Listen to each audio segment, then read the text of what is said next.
Pascal. You are now rocking with that dude Pascal. And then the we now got the haters catching feelings. Get your hands up to the ceiling and keep them held high. Cause St. Louis isn't ready. Forget about it, goodbye. Hold up, we just saying hi. Five somebody, rise up. Weekdays, catch us live. Somebody, let's go. Good afternoon. Good evening and good morning, everybody. Welcome to the Pascal Show. Hope you guys are all doing well out there. Hope your day's doing good. Hope this show finds you in good spirits. We got a lot to talk about. This is a really crazy thing, you know, a little bit of a break from all the true crime stuff I've been covering, missing person stuff I've been covering as of late. But I talk about a lot of different things on this show. I talk about a lot of different things on this show. Just want to let you guys know that. But this we had to talk about. And of course, in a little while, we will be having our good friend, attorney Christopher Melcher, onto the show to talk to us about these allegations, about this lawsuit that this pop star, Lizzo, is looking at right now. And to me, this is the weirdest. This is some wild stuff. It's absolutely wild. I'm still kind of wrapping my brain around this because I'm still wondering, do they even have a leg to stand on? Do they? With these allegations? Or no? Or do the paperwork go against them? Is the paperwork that they signed, does that go against them?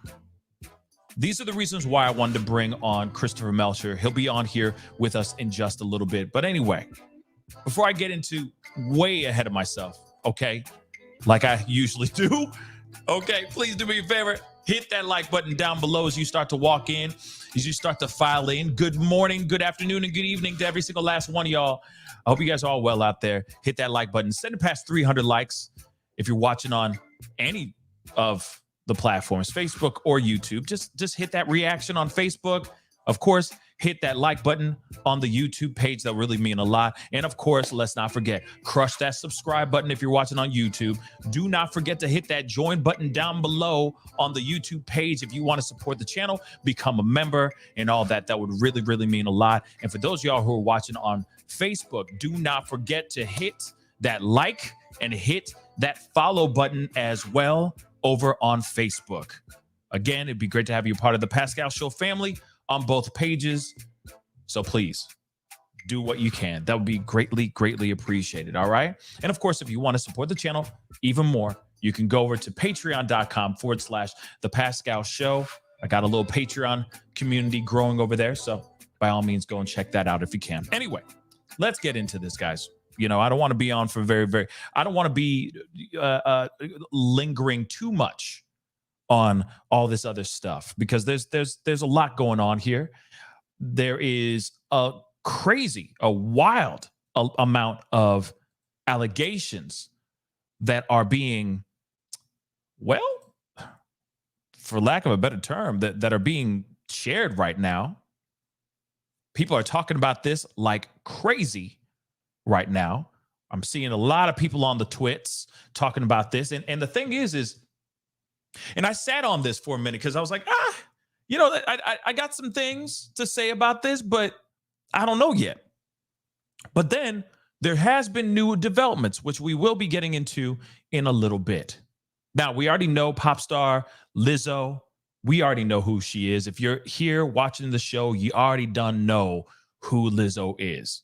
She's a pop star. She's got a bunch of music out there, a lot of music that's very positive, very upbeat, etc. She is all about body positivity. That is her whole motto. That is her whole shtick, for lack of a better term. And love her or hate her, she's here. Some people think that she does too much, flaunting her body. Some other people say, hey, let her live her best life. I say, let her live her best life. That's what I say. It bothers me none, but I know it bothers a lot of other people. Some people are losing sleep at night over Lizzo and what she puts on stage and what she puts on her social media. But I digress. Aside from my own opinion, new things have popped off, which kind of go against, that contradict what she's been putting out here on social media. Now, we already know out here that we shouldn't really be surprised that sometimes we have stars that act certain ways, that they'll be in a milk commercial, for example, and then suddenly you find out that they're actually lactose intolerant or they're hardcore vegans and they don't do that, but yet they're drinking the milk. You see what I'm saying? Not the greatest example, but you get what I'm saying. A lot of people out here will sit there and say anything they can to secure the bag when behind closed doors, they're completely different. We hear that story all the time. But now we're hearing something very interesting. I'm just surprised because they're saying that this woman, Lizzo, not only was harassing, I'm going to use code words as much as I can because some of this stuff in here is wild. Bananas? Yeah, bananas. We're going to be talking about bananas here in a second, and then other things that are shaped like bananas of the plastic kind that people use. I digress again. Nonetheless, there are some very interesting things. Not only is it harassment, there's also body shaming, weight shaming going on. There's also just, like I said, bananas that have to do with a club in Amsterdam. You already know where we're going. If you could read the title, I mean, you already know where we're going with that. It's pretty wild. Okay. Now, we have the document. We have the paperwork of this lawsuit. All right. We're going to be looking at that as well. But of course, we're going to break this down with Christopher Melcher in just a little bit. So I wanted to share with you guys this article that first came out yesterday. I mean, this was starting to percolate out here, guys. This story was starting to roll, starting to do its thing yesterday. But then there was more developments, which was very, very interesting, which we will get here to in just a second. Let's get into this article. Like I said, Lizzo is being sued by ex-dancers who claim they were harassed. And she forced them to perform a very something that you do behind closed doors with a banana in a strip club. Yeah, she wasn't asking them to just slowly peel the banana and looking inquisitively or seductively into the camera. No, she was asking them to do something else, which is absolutely wild. Okay? We gonna get into it. Don't worry, we're gonna get into it. So my only question I have before we continue, or before we go into this article, my only question is, they signed papers. They signed them papers. They signed papers, guys. They signed contracts because they were part of a reality show that was on Amazon Prime called Watch Out for the Big Girls, or Lizzo's Watch Out for the Big Girls. They signed a contract, which some things I'm wondering if Lizzo's being protected by this contract, or if Lizzo's really in trouble. I don't know. It's the Amsterdam stuff that I got questions about. I will be talking to y'all about that. It's the Amsterdam I have questions about. That's where I feel that's where we go into the gray.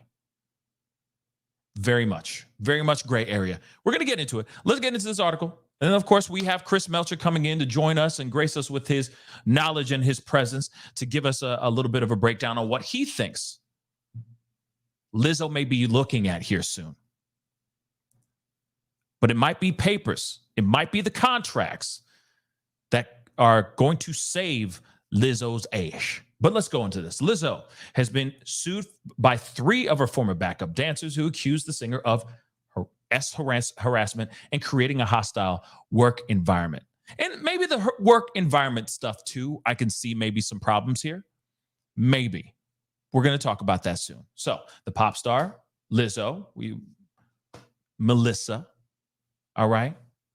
Didn't even know her name was Melissa. That's new to me. Anyway, faces the legal battle after the dancers alleged she commented on their weight and pressured one to put her hands on a performer at a strip club.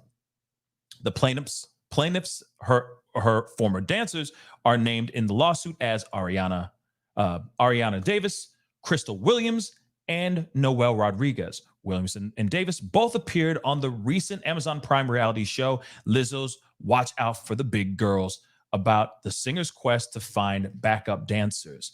It accused the famous singer, of inviting cast members to take turns touching performers. You see that word? I can't even say that word. Inside a club in Amsterdam. This is what the suit states. She allegedly was encouraging the catching of, oh my Lord, catching that stuff. The catching of toys, toys, launched from a performer's hoo-ha, and eating bananas coming out of a performer's special place. I have to use these code words, guys. Hoo-ha. Okay? So, Rob Zambrano, the woman's lawyer, said in the suit revealed by NBC News that the stunning nature of how Lizzo and her management team treated their performers seems to go against everything Lizzo stands for publicly, which is also a big problem. Still, optically, not the greatest thing, these accusations. But again, could she be protected lawfully? And also, I will say this too. Is this just disgruntled ex-employees trying to get back at Lizzo, at a person who's got a lot of monies, that got bags? Are they just trying to scoop a bag because they're upset about this? Just another question to throw into the bag, into the basket of insanity here. So Ron Zambrano, the lawyer, continues saying, while privately she weight shames her dancers and demeans them in ways that are not only illegal, but absolutely demoralizing. Lizzo's not the only one that's named on as a defendant in this case, which is filed in Los Angeles Superior Court on Tuesday. Her dance captain, Charlene Quigley, is also facing a slew of allegations. Quigley, according to the lawsuit, shared lewd fantasies, if you get what I'm saying, spicy fantasies, and publicly discussed the V card of one of the plaintiffs while berating those who had lost their V card. The complaints for all damages include hostile work environment, harassment, religious harassment, racial harassment, disability discrimination, and failure to prevent or remedy the harassment. Lizzo is specifically accused of disability discrimination, creating a hostile work environment, harassment, and failing to stop said issues. So there are certain things that happen while Lizzo was not around, did not catch wind of those things. Maybe these women and maybe other employees, other dancers and whatnot, may have gone up to her, maybe made her aware of these things, hoping that there'd be change, something different would happen, and then all of a sudden, nothing happened. Everything just remained the same old status quo. That could be it. That could be one of the reasons why they're saying, that she failed to stop these issues. It's very interesting, guys. We got more. And these are the three women that have stepped forward saying about these allegations, standing in front and putting these on Lizzo. So Lizzo, okay, so inside the Amsterdam joint, the Scrippas, Lizzo allegedly turned her attention to Miss Davis and began pressuring Miss Davis to touch a body part on one of the women. Davis refused multiple times, while the pop star allegedly chanted louder and louder to encourage her to do the act, the lawsuit claimed. Davis eventually did touch the performer. Plaintiffs were aghast with how little regard Lizzo showed for the body autonomy of her employees and those around her, especially in the presence of many people whom she employed, the filing said. In another instance, the plaintiffs claim Lizzo invited the dancers to a club in Paris, but failed to mention that it was a nude cabaret bar. This shocked the dancers, who said Lizzo robbed them of the choice not to participate. Lizzo also allegedly made a claim the dancers were drinking before performances, which Williams then spoke out about. Pop star allegedly made the group go through an excruciating 12-hour rehearsal. Now, before we go into the 12-hour rehearsal, which is crazy, if that's really true, these are allegations. Again, let me reiterate, Lizzo and any people that are involved in this situation, let's be real, in a court of law, they are innocent until proven guilty. These are just allegations. We don't have any proof yet to see of this so far, nor have I even seen the reality show that some of these dancers were a part of. But they said that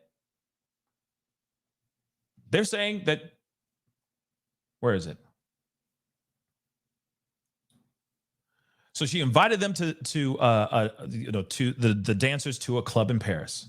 Now I'm wondering if this has to do with the actual reality show.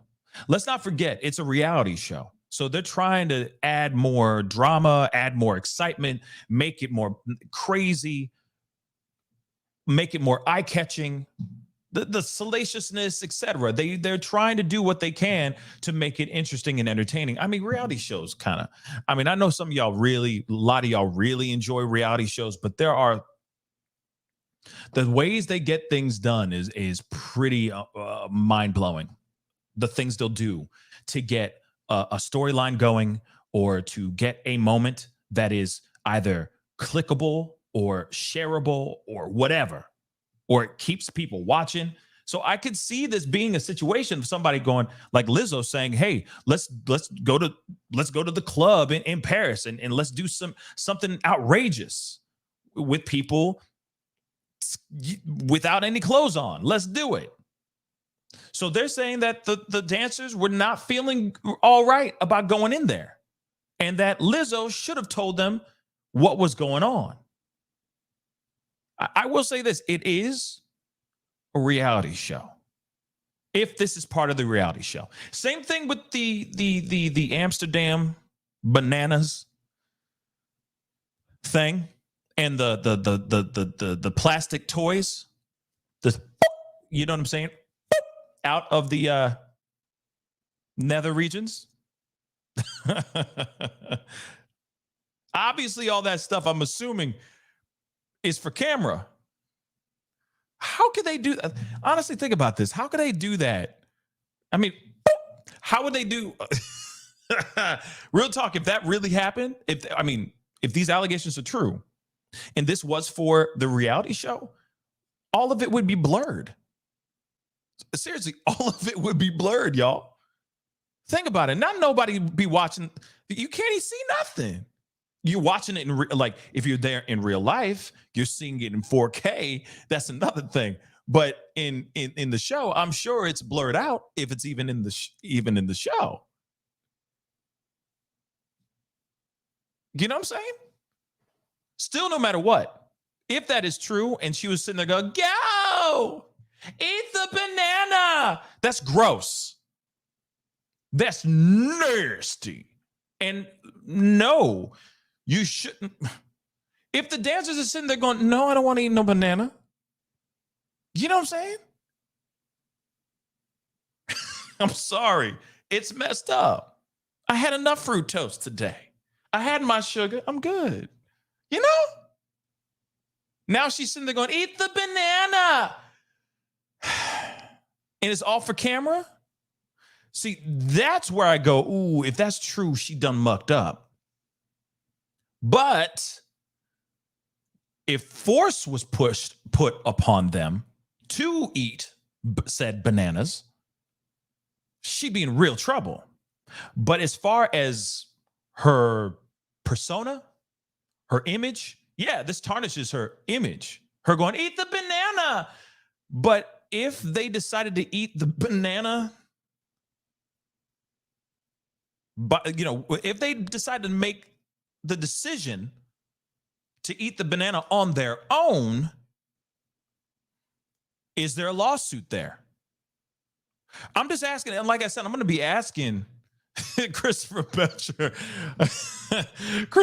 about the bananas. I'm going to be asking him about the bananas because that's the part where I'm going, wait a second. If they did it on their own recognizance, then would they be in trouble? Would Lizzo be in trouble if she just said, eat the banana, and then they did it? They made it, unless she was like, eat the banana, you know what I'm saying? Grabbing by and shoving them in there and making them do that. That's another conversation. You feel me? And that whole thing with that's just wrong. I get it. I ain't never been to Amsterdam. I ain't never been to Amsterdam, but still. Okay. Didn't know they did that in Amsterdam. Bananas and dildos. Okay, but moving on. Like I said, I got questions. I'm sorry. I got questions. Because like I said, I wonder if this holds any type of weight in this situation. Does it or does it not? That's the question. All right. And my dogs are wondering too. What's up with the bananas? Because they like bananas. They really like bananas. But that's just wrong too. Anyway, visuals. It's just not good, guys. Not good. So moving on. The part where it's been they're invited to to this club. Now they're shocked that they didn't have a choice not to participate, but they could have gotten up and just walked away, right? Would that be a breach of contract if they said, "Nah, I'm good. I don't want to be here, man. I'm not cool with this part. Nah, I'm good. Thank you." Or no. But they still stayed anyway. So I keep wondering about that as well. The next part that I find that is just, it just seems like she was driving them to physical breakdown, to a point where they would physically break down, is the excruciating 12-hour rehearsal. What in the hell is that all about? Why would she make them go nonstop and do an excruciating 12-hour rehearsal? Now, the other thing, though, is that, I mean, I know that there are certain unions for a lot of dancers and all that, but I'm wondering what union, if there's a union for the dancers here. Because if there is a union for the dancers that are on tour for her concerts, they should be allotted certain breaks, certain hours, extra pay if they go overtime, so on and so forth. There should be other things for these dancers. So when they say an excruciating 12-hour rehearsal, I keep wondering what really happened here. Was it really nonstop, just maniac, you know what I'm saying? Were they doing that for 12 hours straight? Or were there actual breaks in between during this whole 12-hour rehearsal? And how excruciating is it, if that's the case? You see what I'm saying? Because it's really easy to put into a lawsuit and say, we had an excruciating 12-hour rehearsal, and then show the actual proof of rehearsal. And it's like, well, you had a whole bunch of breaks, and y'all been known that there was going to be a 12-hour rehearsal on this particular day. So it does make you wonder, how much is this true and how much of this is fake? Again, I'm just asking the questions. All right. So Williams, one of the dancers, lost her job days after the lawsuit claims. Davis, meanwhile, soiled her pants during the intense rehearsal because she was so fearful she'd lose her job, the documents state. So let's just get into the documents. I know Chris Melcher is going to be hopping on here in just a little bit, but let's just get into it, okay? Because this is just insane. Obviously, we already know the names of the defendants. We already know, and of course, let's not forget the Big Girls Big Tour company is also part of this lawsuit as well. So let's not forget that. Now, let's go into the meat. Okay, one part here that I found very, very interesting. In or about, and this part I feel could explain everything else and makes you wonder.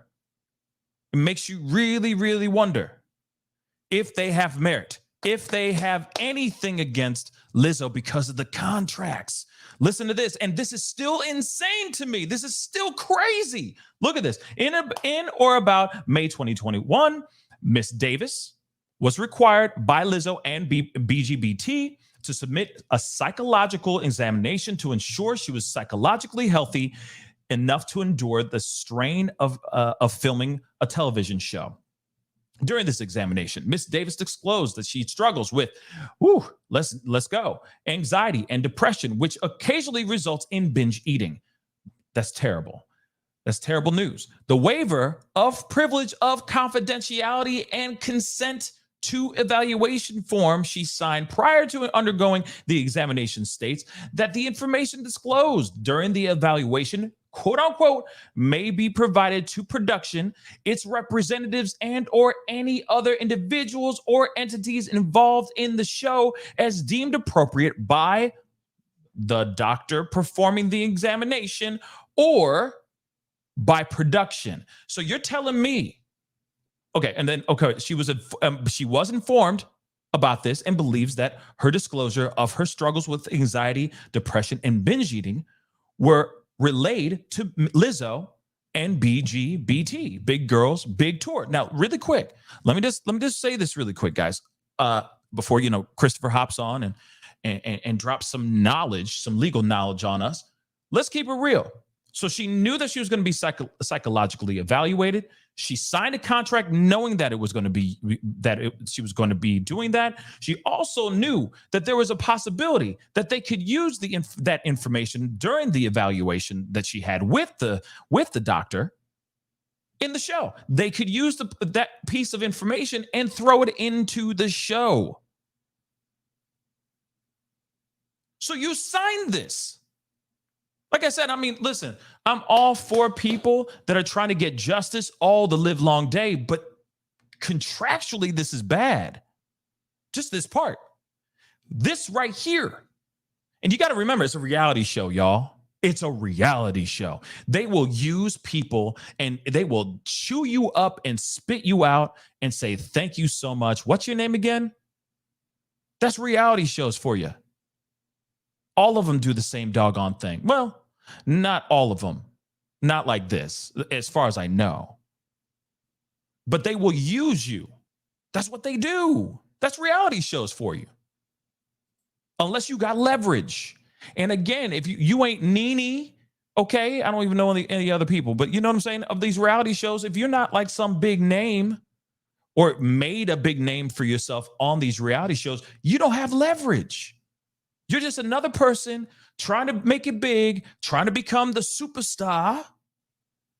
And this is your big break or a possibility of having your big break right here and be a breakout star on this reality show.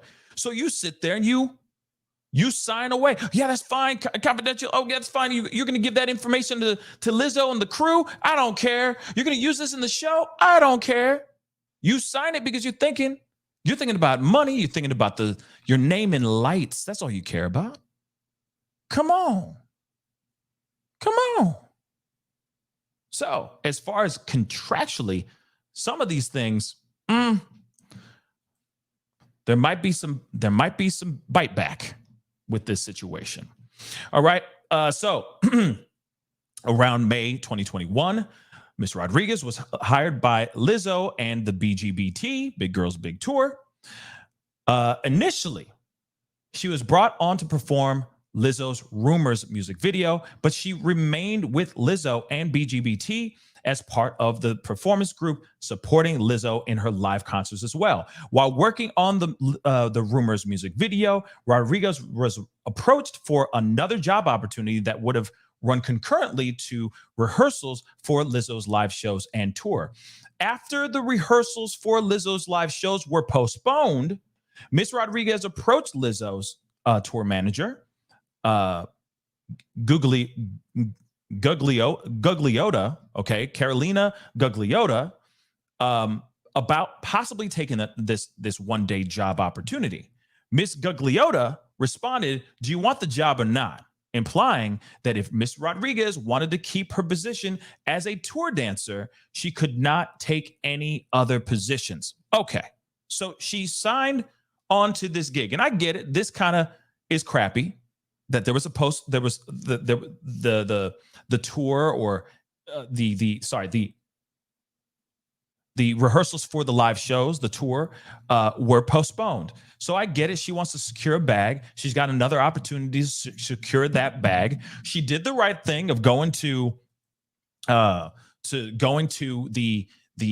tour manager saying, "Hey, I got another opportunity here. It's only one day. Can I go and do this?" And of course, the tour manager said, "Hail to the no." Now, I keep wondering, what is in the contract? What does the contract say? Does it mean that in perpetuity, we got you in perpetuity or no? What does it all mean? Okay. Like, what does the contract say? Because again, I have questions, and it's easy. It's easy to sit there and go, "Oh yeah, I feel violated, or I feel led astray." But another opportunity, okay, you missed one gig opportunity. Did you miss a lot of other ones, or is this just once? Is this once that this happened? Like I said, I got questions. So then on July 28th, she was officially booked by Lizzo and the tour to perform with Lizzo on several music festivals. So she went back and she was working just fine. Okay. Now, apparently during filming of this Watch Out for the Big Girls reality show, some things happened there. So during the filming of the show, Miss Davis and Miss Williams was first introduced to defendant Shirlene Quigley, one of the judges and instructors on the show and captain of the Lizzo dance team. Miss Quigley was not only vocal about her religious belief, but took every opportunity to let everybody know about her to let everybody know of any and all of her presence, regardless of protestations. During filming of the reality show, Quigley took particular interest in Miss Davis and regularly preached at Miss Davis about what Miss Quigley believed to be a shared Christian identity.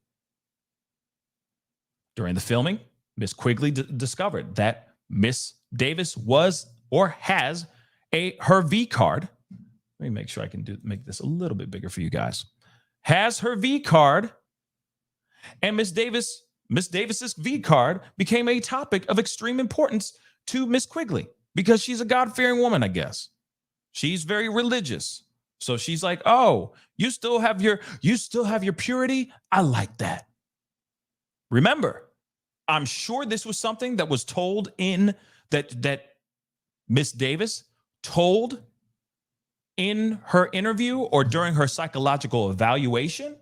I'm sure that was a piece of information that they were able to use. Let's be real.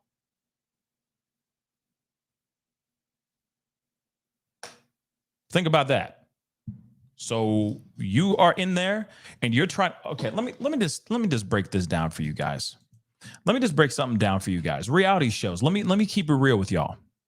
There is something very frustrating about reality shows. You got to have something going on with you.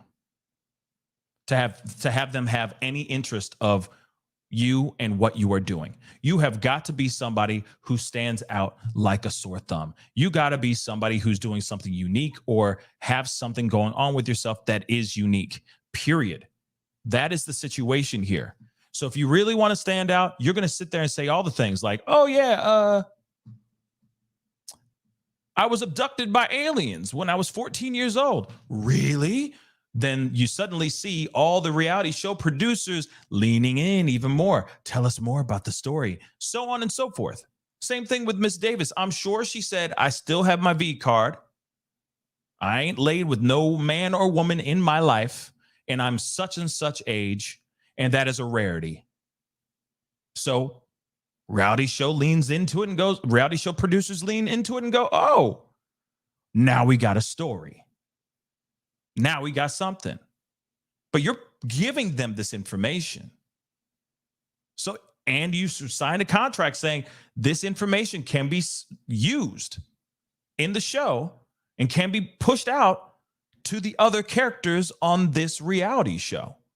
You got Miss Quigley, who is clearly a God-loving individual, and she ran with it and goes, oh, you and I are the same. You know, we love the Lord or something. Interesting. Very, very interesting. Again, I understand the feeling of being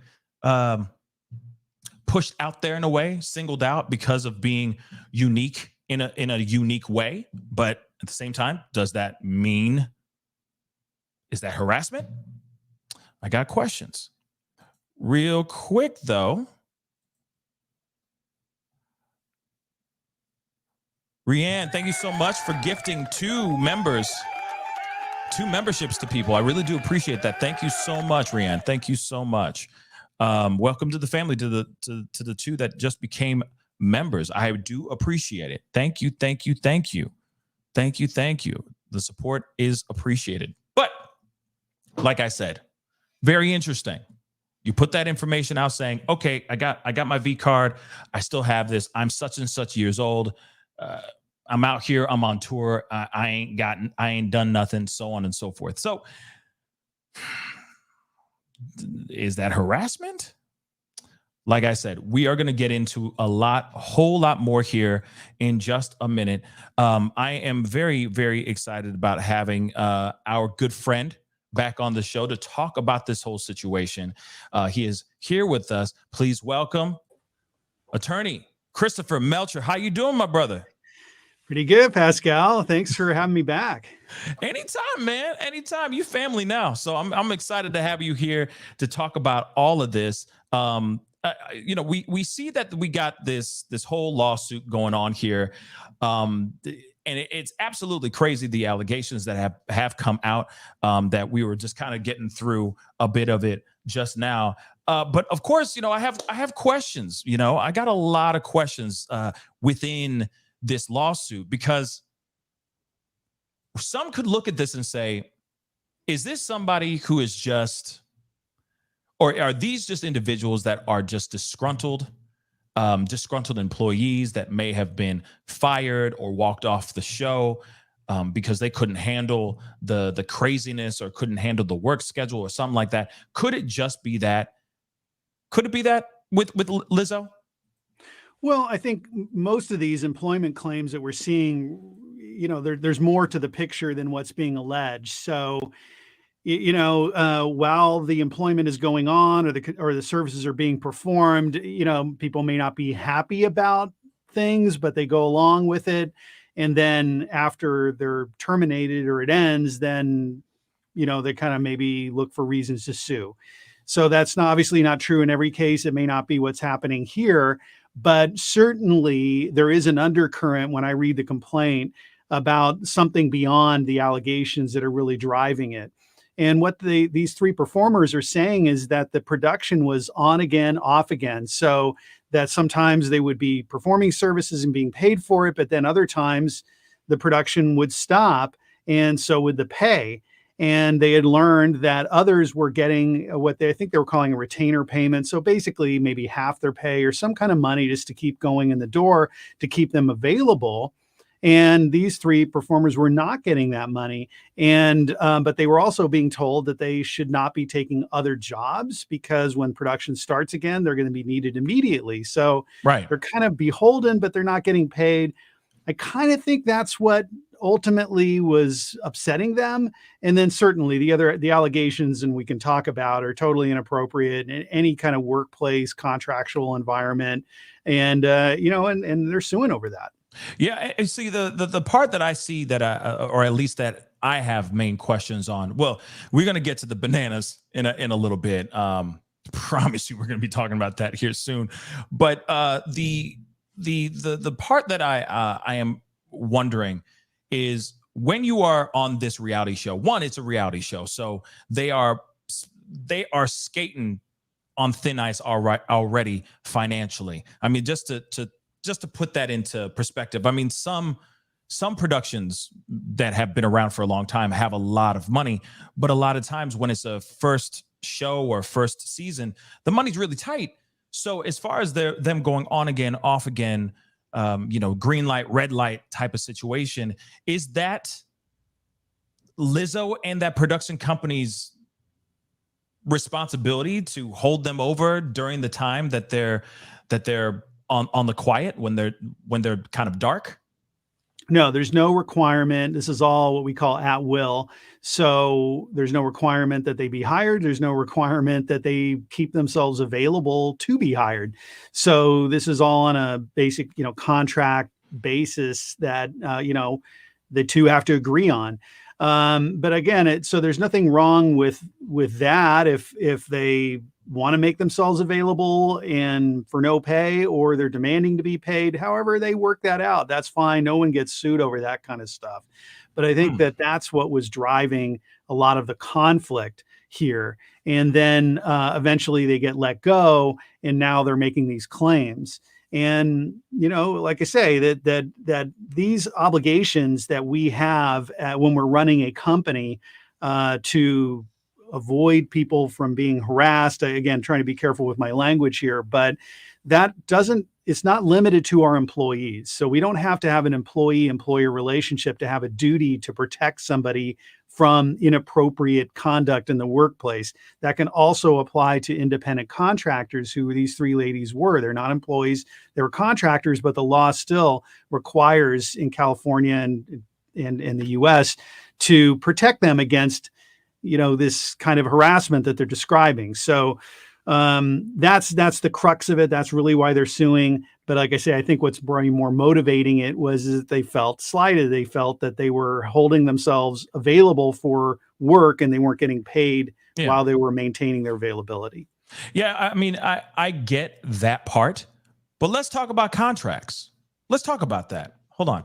Actually, let me pull this up. I got to go all the way back to pretty much the top of this paperwork, this document.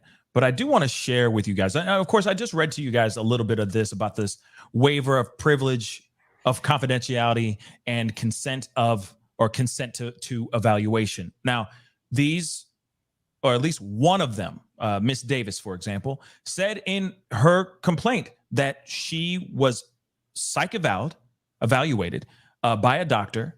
She signed some paperwork, this waiver of privilege, of confidentiality, and consent of evaluation, which basically she basically signed over the rights to the production company to use, if they wanted to, use any or all of the information that she said in her psych eval in the show, and let Lizzo and the tour know about this information as well. Now, just on that alone, the paperwork, obviously, to me, it seems like they didn't read the fine print with everything. With this kind of situation, you have somebody who's saying, I know that they are going to know all this stuff and they could use this in the show.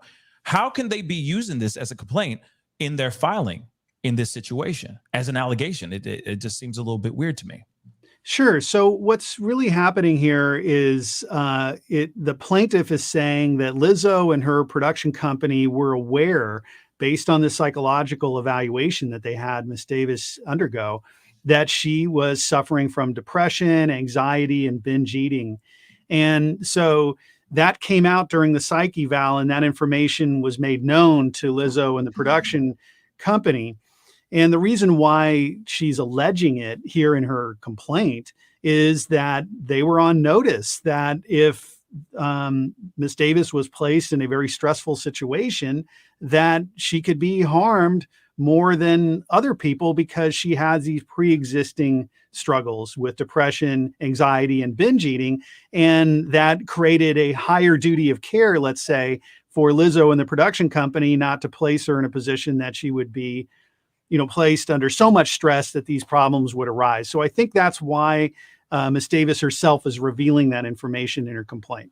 Interesting. I also could see this as not only letting Lizzo and the production company know that she may be have some fragile places, some triggers before they bring her in. They might want to know who she is and what she's all about, how she thinks, and what could trigger her. And they, of course, they don't want to have that.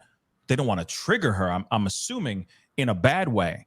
But then and also it's not only that protection of her, but protection of the production company as well. But the other part I could see it be as I could see it as a story that they use in the reality show of her finding peace within herself and finding ways to let go of her anxiety, so on and so forth. I mean, I've never seen her show, but the reality show, but as far as her music goes, it's very positive. So I could see her trying to, or the producers seeing this and going, we can use this as a story arc. We can use this to show her change. First, it's the depression and anxiety in this eating disorder, but maybe we can see her grow, and maybe she's forever changed by the end of this reality show. So I could also see that but that's still exploiting somebody's mental health and all that as well. But I have to say, she signed a contract, and isn't that pretty ironclad? I'm assuming that contract is pretty ironclad, especially at least with that part that we just talked about. Well, sure. So to be on the show, she agreed to be evaluated, and then agreed that the production company would have access to what would otherwise be privileged information. Patient psychotherapist information is the most personal stuff that, for therapy to work or to get advice from a psychotherapist, you have to reveal a lot of information, and the promise is that, hey, that stays within this room. And so this is some very personal information that could potentially have been revealed to the psychotherapist and then having been shared with the production company, again, by Miss Davis's consent. That was the price to pay. But I think, though, that the objective there was to make sure that she was in healthy enough condition to appear on the show, and who knows, how that information is used. But again, how it's now being turned around on the production company is to saying that Lizzo and the producers here, whoever involved, were aware that she was in this maybe fragile state and now has been damaged greater than maybe others would have been because she was exposed to all of this conduct that we're seeing alleged in the complaint.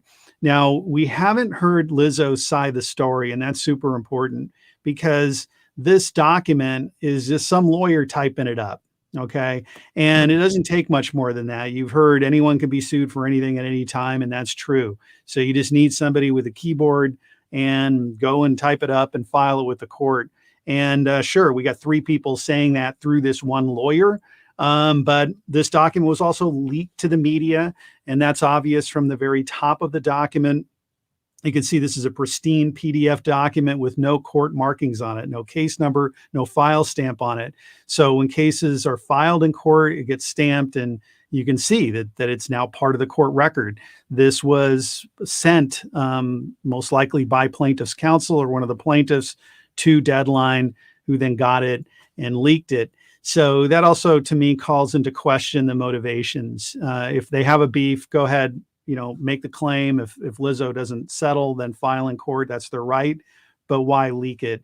And that, to me implies that there is some motivation here to exploit this story, to embarrass Lizzo, rather than just letting it go through the courts. Okay.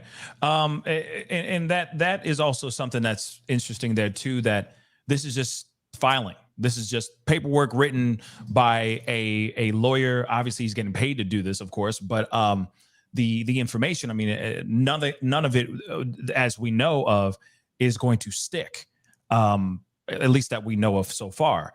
And then that's the other thing too. I would love to hear Lizzo talk about this. I mean, she is very outspoken a lot of times. So I don't know why she hasn't really addressed this yet, but it has only been about 24 hours since the news of this came out. Of course, there are new people, other dancers and other choreographers, former choreographers, that work closely with Lizzo that are actually coming out and saying other things as well, basically saying, yeah, she did that. And I stand with these dancers and all that. So there is a lot here. And of course, there's a lot of people that are feeling some type of way about this situation. The body shaming is pretty insane to me. We should talk about that too. Before we go into the banana bar, before we go into Amsterdam. And that just says everything. You could just say Amsterdam and you go, oh, yeah, say less.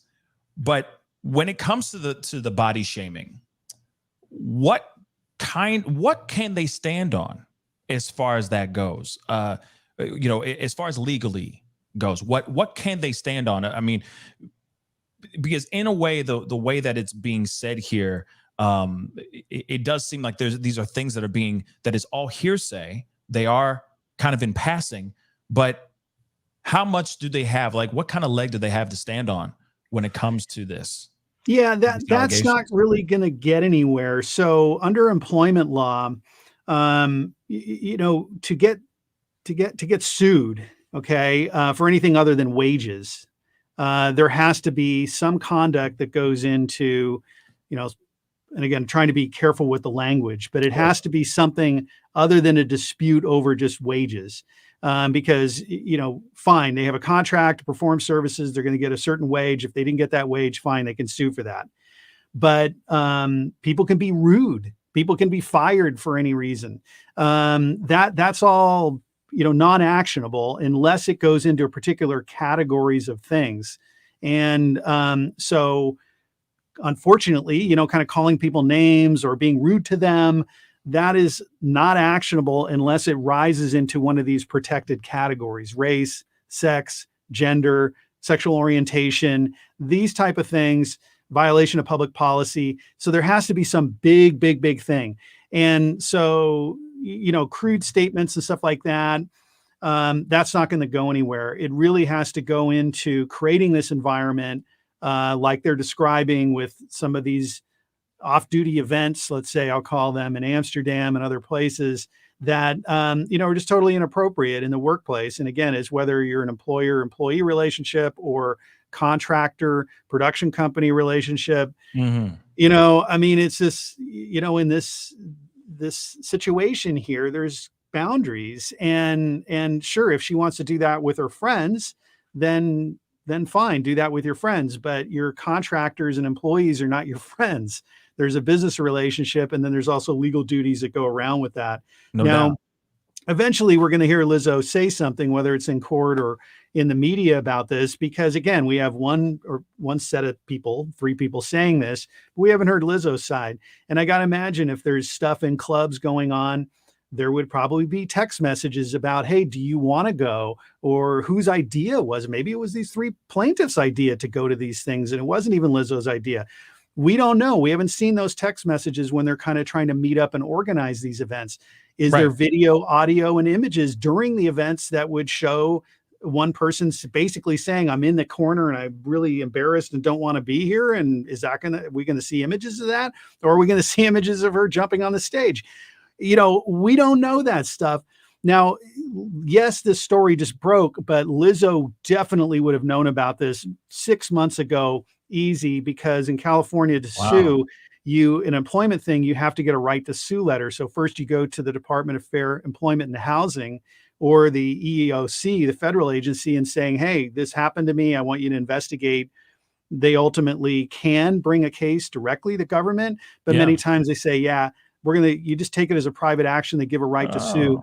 During that process, Lizzo absolutely notified of the allegations in detail. So she knows about this. I would imagine she should come out with some of this evidence, or maybe she's just going to let it die in the vine and hope nobody, talks about it after a couple of days from now. But she knows this is coming. She knows all about this. There's no question. Okay, so she's known for a while, or at least her legal team has known for a while about this coming. So she's been very well vetted about this. But the fact that she hasn't said anything as of yet, I'm sure people are wondering what the heck is going on for sure. I think we all would love to hear or see her say something very, very soon because, there's the information that we have here is very, very interesting. And really quick, yes, no, nothing's wrong with Amsterdam, guys. Nothing's wrong with Amsterdam. It's just Amsterdam, you go out there and it's just known for having a good time. It's like saying we went to Vegas. You're like, oh, never mind. I understand. Okay. No one's dogging Amsterdam. All right. Much love to Amsterdam. Much love to Amsterdam. But let's get back into the story. Now, the next piece, this other part, I do want to share with you guys and with you, of course, Chris, because this is something that I'm very curious about as well. You were kind of alluding to it just a little bit ago. It has to do with the incident or the incidents that happened in Amsterdam. One of them happened at the Bannon Bar. All right, things got out of hand. Things quickly got out of hand. Lizzo began inviting cast members to take turns touching the performers and catching toys launched from the performers' private areas and eating bananas that were coming out of their private areas as well. Lizzo then turned her attention to Miss Davis, who also we already know is she still has her V card. And when I say that, I mean her virginity card. Okay, guys, just to let you guys know. But I got to use these code words. So she put her attention towards Miss Davis and began pressuring Miss Davis to touch the body part, a special place on one of the women that was performing at the club. Lizzo began leading a chant, goading Miss Davis. Miss Davis said 3 times, loud enough for her to hear, "I'm good," expressing her desire not to touch the performer. The chant grew louder and more strident, demanding a visibly uncomfortable Miss Davis to engage with the performer. Miss Davis reiterated her discomfort, stating, I'd rather not because I'm cool here in the corner. Finally, the chorus became overwhelming, and a mortified Miss Davis acquiesced in an attempt to bring an end to the chants. So, and of course, this is just one piece here. Now, what say you about this piece of information in here? Because, all right, I got questions. One of them is, we're all adults. Now, I understand that there is still, of course, you can still have violations happen upon you, so on and so forth. But somebody goading you, and then you eventually do it, does that still fall within the lines of any type of lawsuit or not? Well, it could. And I think we have to remember is that they're not friends and they're not in an equal position of power. So, it's very difficult, obviously, to break into the entertainment industry, and those jobs are scarce. And so I could see, and I think this is the plaintiff's story, is that, we're kind of at Lizzo's whim here, and we got to go along and keep her happy, because if we're not, we're going to lose this opportunity, or maybe we're going to lose other opportunities because she's not going to give us a good reference or say bad things about us. So there is a power dynamic there. And So that's what the making of the lawsuit is. It's not just two friends going to a club and one saying, "Hey, I'm not interested in being pressured into something," and that would maybe break that friendship. But here, there was a contractual relationship here between Miss Davis and Miss Lizzo's production company. So that provides now a legal obligation on Lizzo's part and the part of her company to protect her contractor from being placed in a position where she would feel this harassment.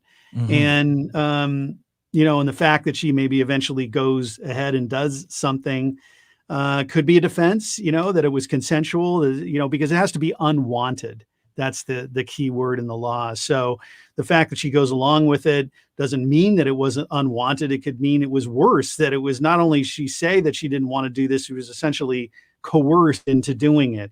Or maybe we see eventually video or images that would, rebut that and show that the Miss Davis voluntarily went into this and there was no problem and she's just making it up. Again, we're early in on the story. But the thing is that, I go back to Lizzo, and again, at the moment, let's just assume that this happened. If it did happen, Lizzo was not careful. She's running a company. She's in a position of power, and, she should have known better. You don't do this with people you work with unless it's extraordinarily clear that they're game for it. And even if they are game for it, you're setting yourself up for a lawsuit if the business relationship sours. Yeah, I see that as far as a position of power, that a position of privilege, that a position of hire or fire. I could see someone being forced into doing something that they really do not want to do at all. And that's very, very, that could look very, very bad. If these stories are true, you got to remember, I mean, as you said, and everybody who's listening, we got to remember that this all could just be fabricated stories here. And still, Lizzo's innocent until proven guilty in the court of law. We got to remember that as well. But as far as this goes, the fact that she was exacting her power over these dancers who are all probably just excited about being a part of this tour. If they were filming during that time, being a part of this reality show and whatnot, there's a certain level of privilege or opportunity, that these dancers are looking at. And if they lose the gig, then they lose that opportunity, right? So trying to please Lizzo is a strong factor. So she's in this part, I think, is the worst part. And the other part, which I'm going to go into here in just a second, but the worst part of it all is the fact that she was having them do these acts, not only just touching a body part, but actually eating in certain areas, fruit in certain areas of these dancers or these performers is absolutely insane to me. Now, it does not say in this filing if they ate the bananas themselves. But if they're standing there and they're just witness to it, does that have any weight in their lawsuit? Oh, absolutely. I mean, this is, again, taking the allegations as true for a second, or assuming that it's true for a second, this is classic hostile work environment allegations. So, when we have a workplace, we have to be professional in it, and we have to, again, protect people from being harassed. And so that would include, like having images around in the workplace, photographs, videos in the workplace that would be offensive of this nature. So I'm not talking about like an R-rated movie. I'm talking about like an X-rated movie. Mm-hmm. So you just can't do that kind of stuff.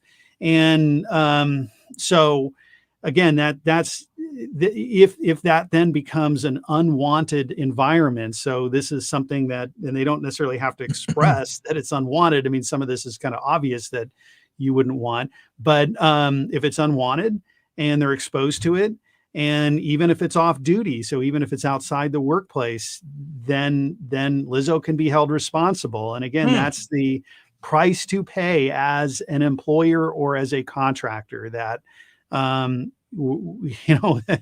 that she put herself into that position. She's actually hiring people. So when you're Right. in that power dynamic, there are obligations and responsibilities that we have, and that again, and she may not have crossed that line. I mean, if technically speaking, if these contractors were okay with it, that it was welcomed, that it was wanted, then there's no problem with it. And I think that's probably where the dispute's going to be, because, I mean, I would imagine they're not making up the fact that they were all in this club together. So the question's going to be not were they there, but were they there voluntarily?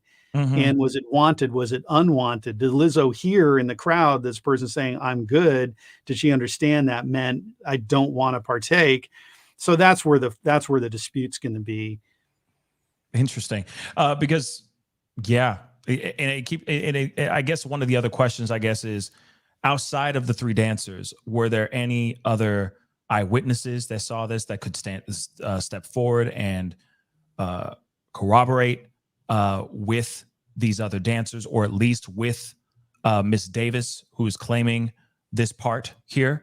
It does make me wonder. But then also at the same time, though, if you know that you're going to a place called, I mean, I know that not everybody goes into the Googles and researches a place before they go, but I do, at least, because I like to know what I'm walking into, especially if I'm going someplace in a place that we know is an area that they have a lot of different type of content or different type of spaces.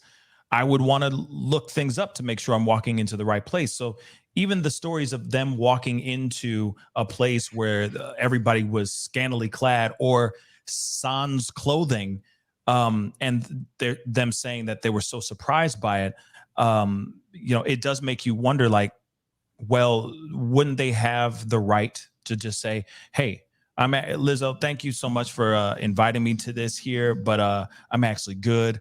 I'm going to go back to the hotel. Hopefully we're cool, but this is just not something I stand for or that I'm comfortable with." I feel like if there was a conversation, if that was to happen, Lizzo should be okay with that, right? Well, the complaint kind of addresses that point. And so I guess earlier in the evening, there was this discussion about going somewhere, going to a club or something like that. And one or more of these ladies said, sure. And then I guess there was some kind of discussion about maybe them not going. And it's alleged that they were saying, hey, the guest list is already set. Liz has already been informed of the head count. If you back out, it's going to be kind of really your absence will be known. And so that they're kind of already trying to cover that point, Pascal, that you're alluding to saying, like, look, I mean, yeah, it wasn't like mandatory that we would go, but if we didn't go, we would be essentially penalized or fall out of favor. So again, we'll see what the truth is if the thing goes to court. But they're already trying to address that, saying that, we kind of felt like we were obligated to attend this event. Right. Okay.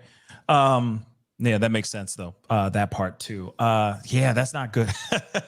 Ooh, that's not good for Lizzo. Now let's talk about this piece too. There's another part about the rehearsals. Of course, they had a rehearsal. That apparently there were some people that were dancers that were getting fired on the spot. People were re-auditioning on the spot and losing the gig right then and there. Apparently, Lizzo also stated that the dancers were not performing up to par and repeatedly accused dancers of drinking alcohol before shows, even though the dance cast had never partaken in such a practice. Lizzo then stated all the dancers would be required to re-audition for their spots, and if Lizzo was dissatisfied with their performance at the end of the day, dancers would be fired and sent home. What followed was an excruciating re-audition in which the dancers repeatedly ran through the entire 90-minute show. What was supposed to be an 8-hour rehearsal was extended to almost 12 hours. Now, during this re-audition, they're saying that it was brutal, as the dancers were not allowed to take a break. During the run through of the show, Miss Davis felt she needed to excuse herself to use the restroom. However, she was afraid that if she left the stage at any point during the audition, she would be fired. Miss Davis was pressed on as long as she could until she eventually lost control of her bladder. Still fearing the repercussions of exiting the stage during the run-through, Miss Davis remained on stage dancing in soiled clothes until there was a brief segment of the show where the dance cast was not part of the onstage performance and were allowed to for a short break. This is when she was embarrassed. She hurried backstage to change into clean clothes. Unfortunately, the only clothing available to Miss Davis at the time was a see-through garment provided by the wardrobe department, making her feel exposed and even more embarrassed. She finished the rehearsal, dancing in front of male crew members who were known to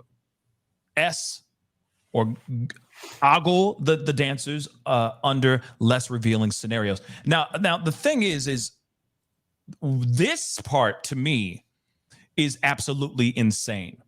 And if it is true, again, this is all just allegations, guys. These are all just allegations. Nothing's been solid as of yet.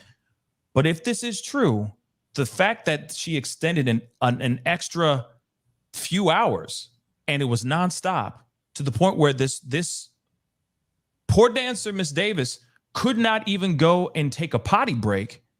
She ended up soiling herself, continued dancing in that clothing, rushed off the stage to put on something that was even more revealing. I mean, one, just ethically is just disgusting and wild. But I wonder, what is Lizzo looking at here within these allegations? Yeah, I mean, that allegation of saying like, hey, you know, I'm not happy with your performance or everybody's performance, and I want you to re-audition. And if I'm not happy with it, I'm going to fire everyone. That's Lizzo's right. That's the right of every employer or contractor to say, right, I'm happy or not happy with your performance, and I want you to re-audition. I mean, that's totally fine.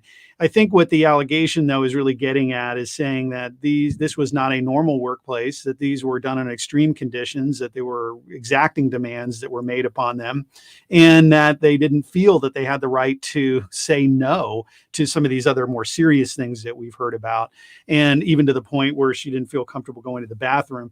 Now, I don't know the ages of these folks, and I think that may come into it too, you know, and obviously as the employer or contractor would obviously got to take that into account. I mean, somebody who's older is going to say, I'm going to the bathroom. I'm not like waiting for permission here. We're just going to, you know, do what we're going to do.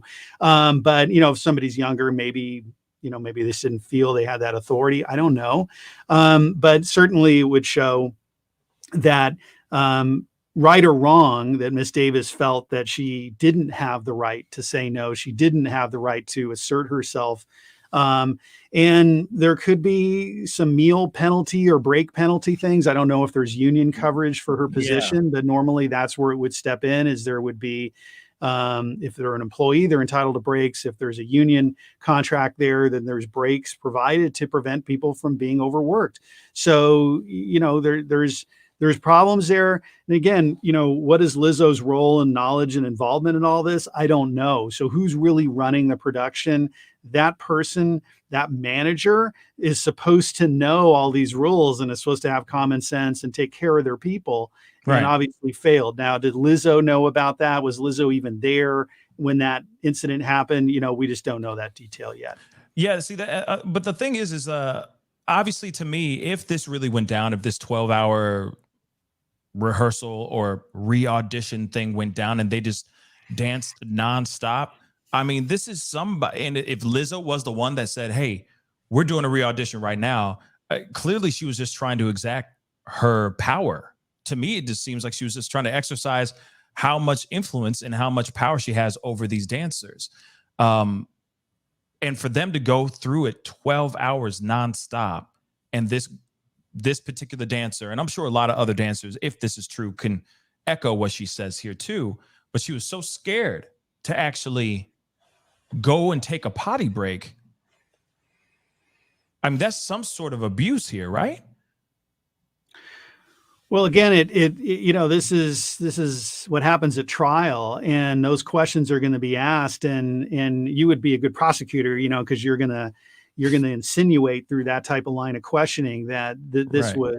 this was an exercise of control over this individual. But certainly Lizzo's attorney is going to come back and say, really, you didn't, like, how old are you, and like, why Yeah. couldn't you just excuse yourself, and did anyone tell you that you couldn't use the restroom? No. So, they're going to go at it on that angle. And then, the other thing that's a kind of unfortunate, if people have ever gone through one of these court cases, especially when they were younger, when the incident happened, by the time that they actually get to trial, you may be talking plus 5 years. So the person, and we've seen this in plus 20 years in some of these other horrible, horrible cases where people have been taken advantage of, let's say, in a nice, clean way. And, many, many years later, there's a criminal case, and it's involving when they were 21 or 18 years old, but now they're testifying and they're much older and they're more mature and they're an adult, that they come across different. And a jury might say, like, well, look at you, you're confident and you're a strong person, that you could have said no. But when the incident happened, they were much younger. So again, I don't have the ages of these people. I didn't research them, unfortunately, to see, Yeah. how old they are.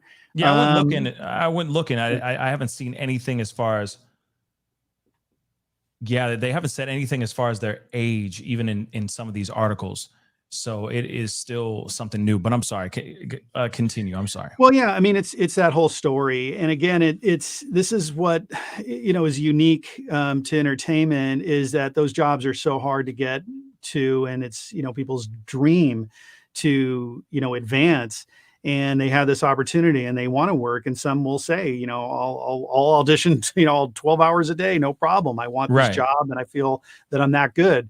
And then afterwards, when things don't go well, they look back at that incident different than they did during the time.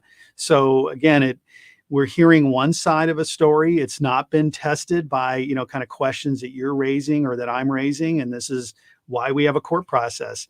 Right. And, is Lizzo going to come out and defend herself, or is she going to go quiet and let the story die on the vine? I mean, that's, these are PR decisions that she'll have to make. Interesting. Somebody just asked a question. So we got a question here. The lawsuit is calling it false imprisonment. Is that legally sound, Chris? Thanks, Electra, on Facebook. Or I mean on YouTube. Sorry. That's a great question. So, there's a crime of false imprisonment, which this is not being charged as a crime, as a civil suit for damages. So you can also sue for being falsely imprisoned. I don't see that this is false imprisonment. That's way overbroad. So basically what we're looking at in false imprisonment is you are against your will being held in an area of confinement. So in a room, you don't have any way out or any reasonable way out. And so here, okay, I'm not sure exactly what incident they're referring to, whether it was in the club or whether it was during the rehearsal or re-rehearsals. So to me, there's a lot of things that are bad about those allegations, but I don't believe that would go to the level of being falsely imprisoned. They weren't being held against their will. They weren't being threatened with violence if they left the room. So to me, that's overreach. Interesting. Yeah. That does feel a little bit, it does feel like a little bit of an exaggeration. And again, a lot of this could be that too, could very well be exaggerations. Because I keep wondering, as far as the reality show, which I don't even know if it's aired or not, guys. I mean, has it aired? Is it on Prime now? I feel like I saw a banner for it, but I've never seen the show. So I don't even know if it even has aired. But it does make me wonder if any of this stuff was actually caught on film for the show. Because you got to remember, and I said this before the show, guys, it's a reality show. If it was shot for the reality show, that's some crazy content to put onto a reality show. Not the 12 hours and this girl soiling herself. That's terrible.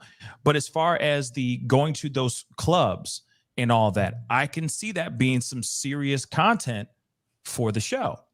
So if it is true and all that stuff did go down, it might be on that reality show. And that reality show could either incriminate Lizzo or exonerate Lizzo if it was caught on film. So I'm wondering if any of this stuff, any of these allegations were ever caught on film, because I feel like once they have those dailies, that's what they call when they shoot a bunch of content, guys, just a little Hollywood talk. They can go through all the footage, okay, the dailies, and see what they have. And they could have some really incriminating stuff in there. Maybe all these incidents were filmed, documented on tape. We don't know. But nonetheless, the stuff that's being said here is bad. I mean, wouldn't you say, Chris? I mean, if it is true, it is pretty bad. Maybe what's the word? Maybe for as far as her image, it could definitely be a tarnish. It could definitely tarnish her image. Legally, there are some things in here that aren't so great, but I feel mostly reputation-wise, this is bad for her reputation-wise, not legally. But what are your thoughts on that? Yeah, I've been giving thought to that because, I mean, the allegations, are explosive. Some of these titles, that's been pointed out here about what the lawsuit's about, very explosive, makes for a good headline. But when you kind of drill into it, it's nothing like these other stories that we followed, Harvey Weinstein, Danny Masterson, Bill Cosby, you kind of go through the list and you get an idea of what type of things I'm talking about. So it's not in that category. This is a workplace boundary issue, poor judgment by somebody who's a celeb and should know better. That's a lot of what's being described. And I had also thought about, like, if I were on the jury and let's say this was all proven to me exactly as written. And I thought, okay, all that happened and it was unwanted and unwelcome. How do I now attach a dollar amount to that? And I think I would struggle with that because I would say, yeah, I feel sorry for them that this happened and that they had this, what they thought was a really awesome opportunity, and it really turned sour and maybe made them not want to be dancers anymore or whatever else is going on as a result of this. But it's like, okay, how do I quantify that? Is this like, do I give them a year's worth of pay?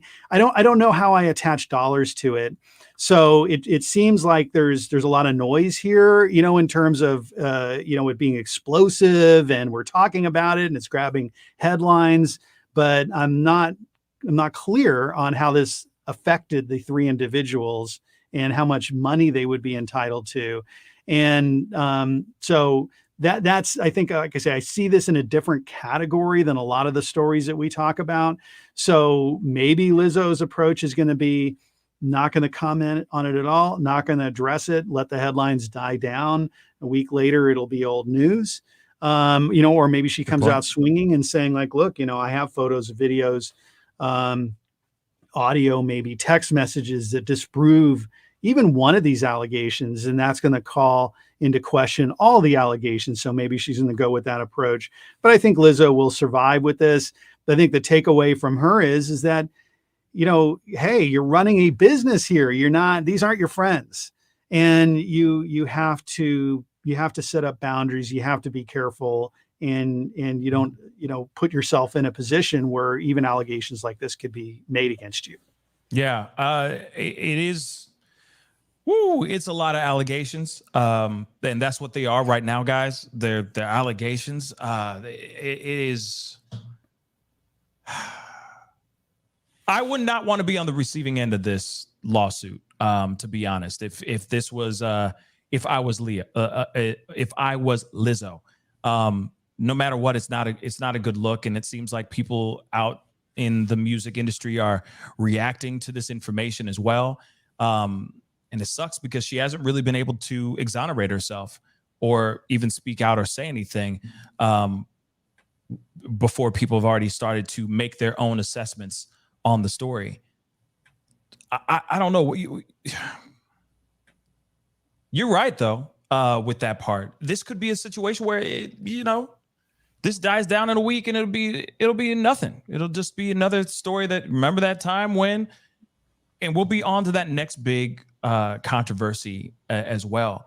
But I do hope that there is some clarity here, some truth within all of this. And if this is all true, then she needs to go somewhere, seek some counseling, and talk to a seriously talented legal team, because I could see a lot of issues coming for her very, very soon. Because like I said to you guys before as well, other people are coming out and saying the same thing. Other past choreographers, other former dancers are all sitting here saying the same thing. They're all going, hey, we stand behind Rodriguez and Davis and the sort.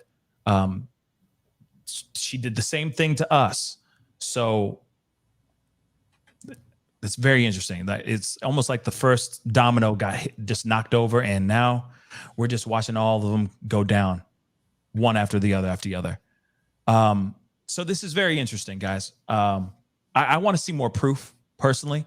I need to see more proof of this, and hopefully some of this is actually documented. But we'll see what happens, right? We'll definitely see what happens here. But Chris, I appreciate you coming on and talking to me about this, talking to us about this this whole situation. Any last words within this particular case?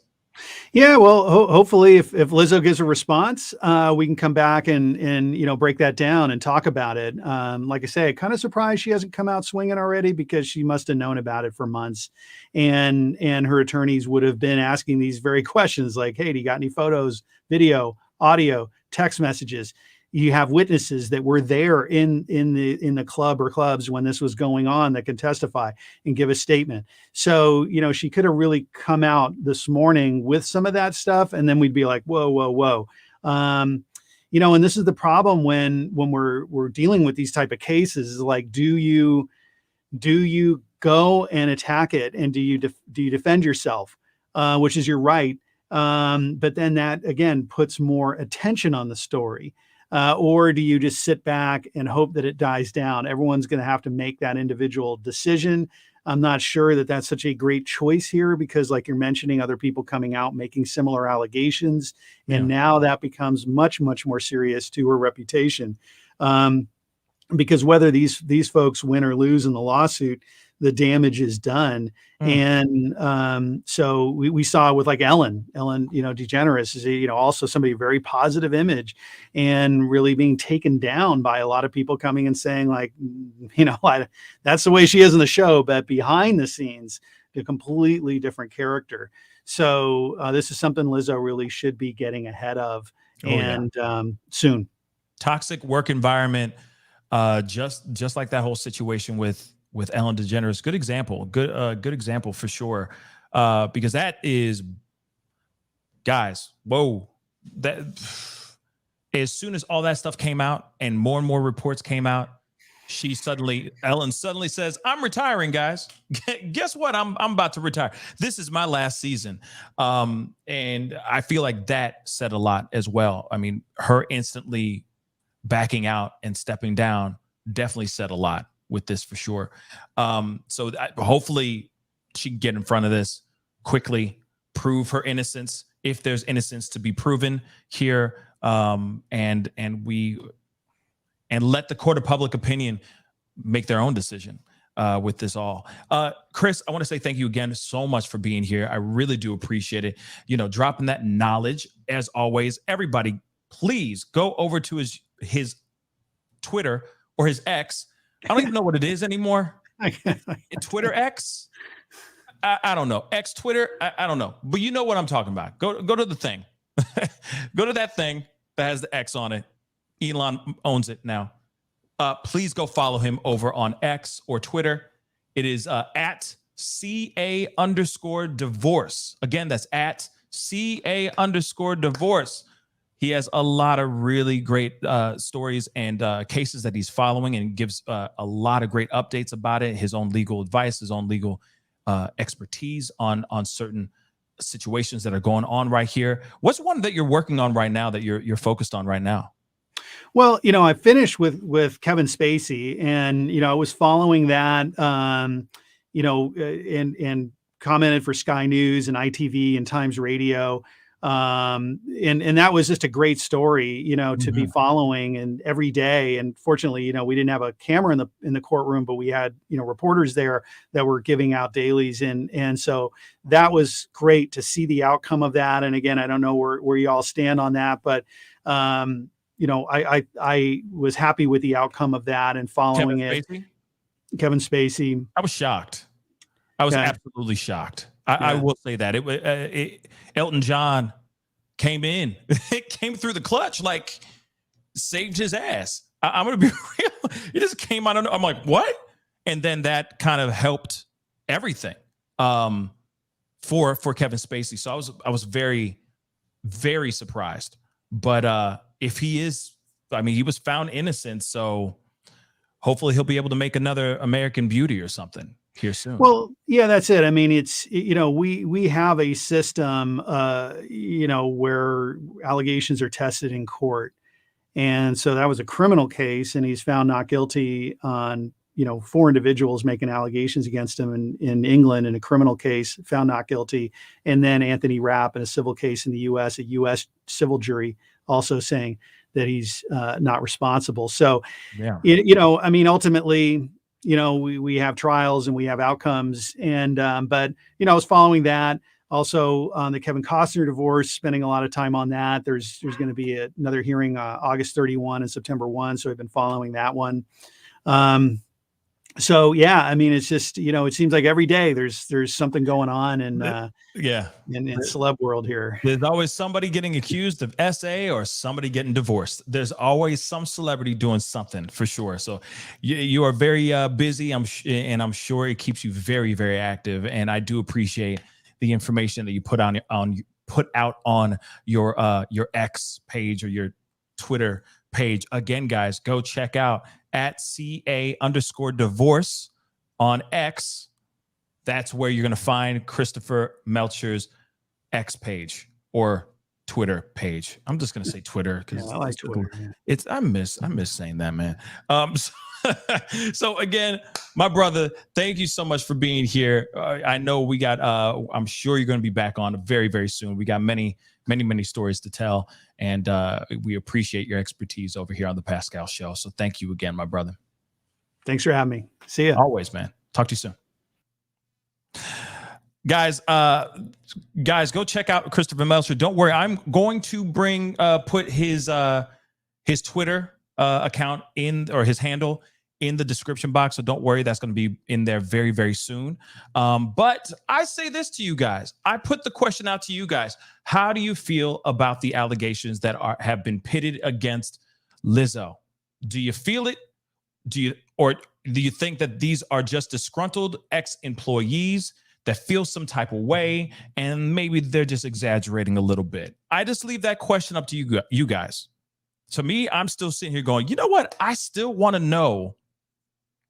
I want to hear her side of it, and I want to see more proof. I want to actually see physical, tangible evidence.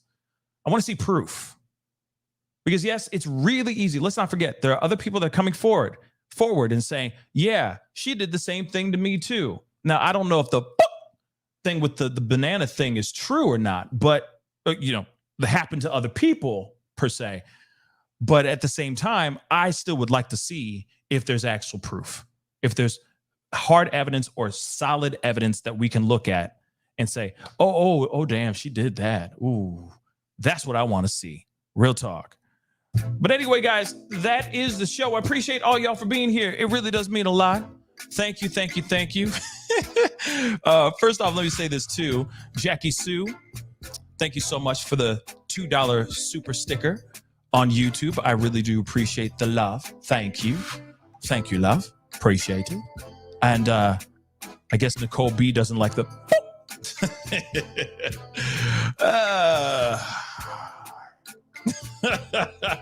Nanners. So again, what say you guys? How you feel about these allegations? Are you feeling it or nah? Definitely comment down below. Let me know what you think, or continue the conversation. Love to hear your thoughts on this. The allegations are absolutely wild to me. I could see wild stuff going on tour, but woo, this is bad. But then the other thing too, man, now I wish Chris was still here, because this just popped in my head. No NDAs were signed? Just asking. Were there no NDAs signed? Think about that too, guys. And is that a violation? Are they is there a violation within their NDA clause, or with confidentiality agreement or whatever, that what goes on tour stays on tour type stuff? That's, I dag nabbit. I wish Chris was still here to answer that question, but next time I'll try to remember that one for another time. But anyway, guys, I know Silver Blue just said, I was wondering the same thing. Yeah, I was too, man. Now, Silver, now it just popped in my head. Next time indeed. No matter what, she's still in trouble, but we'll see how she does. We'll see how she performs. Get it? With this situation. Hopefully she does well. And the Carol just said, the bananas refuse to talk. Yeah. I'm sure on the show, there's probably something now that they got a clause that they have to put, a disclaimer that they have to put at the end of the show, at the end of the reality show. No bananas were harmed in the filming of this show type thing. I'm kind of waiting for that. Nanners. Anyway, guys, I appreciate all y'all for being here. I appreciate it. Thank you so much. Thank you. Do not forget to hit that like button down below. If you're watching on Facebook, do not forget to hit that reaction button down below. All right. Thank you. And of course, do not forget, if you're watching on YouTube, do not forget to hit that subscribe button, hit that notification bell, and set it to all, so that you know whenever I go live or whenever I upload, because it is random. Okay? Set that to all. Set that to all. Make sure you do that. And of course, if you're watching on Facebook, do not forget to hit that like button and hit that follow button on the Pascal Show page. That would really, really mean the world to me. I mean,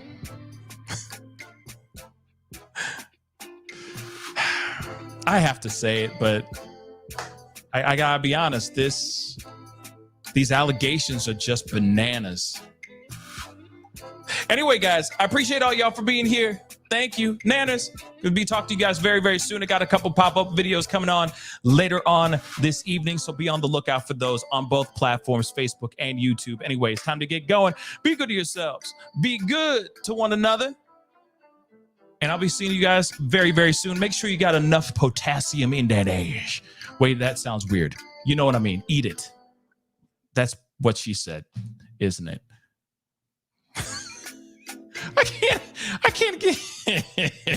I can't do it. Anyway, guys, I appreciate all y'all. Again, be good to yourselves. Be good to one another. And I'll see you guys very, very soon. Have a wonderful, positive rest of your day. This is The Pascal Show. Bye, Nanners.